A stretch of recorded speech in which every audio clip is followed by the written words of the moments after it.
नमस्ते, सन्चै हुनुहुन्छ? अ, अझै पनि अन्यल छ,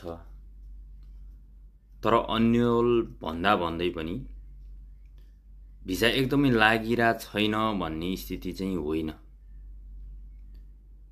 अहिले भिजिटबाट इम्प्लोइमेन्ट लागेको पनि साथीहरू मैले भेटेँ। अनि कम्पनी चेन्ज गर्दाखेरि पनि एउटा कम्पनी छोडेर अर्को कम्पनीको भिजा लागेको मान्छेहरू पनि मैले भेटेको छु साथीहरू। एउटा मात्रै कुरा के हो भने नेपालबाट आएको नयाँ भिजामा नेपालबाट भिजा इस्यु गर्दाखेरि एप्रुभ भएको चाहिँ अहिलेसम्म मैले भेटेको छैन।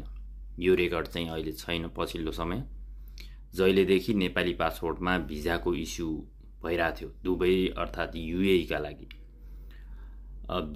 भिजाको नयाँ पोलिसी आएपछि पनि कोही मान्छे नेपालबाट आएको मैले अहिलेसम्म भेटाउन सकेको छैन। नयाँ पोलिसी लागू भयो, त्यो पोलिसीमा चाहिँ सायद मलाई लाग्छ यदि उहाँहरूको पोलिसी अनुसार रिक्वायरमेन्ट सबै पुगेको छ भने चाहिँ भिजिट भिजा चाहिँ लाग्छ होला भन्ने मलाई लागिरहेछ।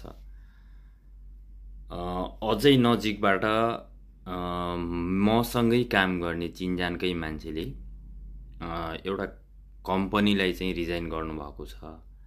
अर्को कम्पनीमा उहाँको भिजा लाग्छ कि लाग्दैन, विदिन 1 विक एकदमै तातो खबर ल्याउनेछु। यस्तै भिडियोहरू हेर्नको लागि च्यानललाई सब्सक्राइब गर्नुभएको छैन भने च्यानललाई सब्सक्राइब गर्नुहोला। भिडियोलाई एक लाइक र सेयर गर्न कन्जुसाइ नगर्नुहोला। हस्त, धन्यवाद।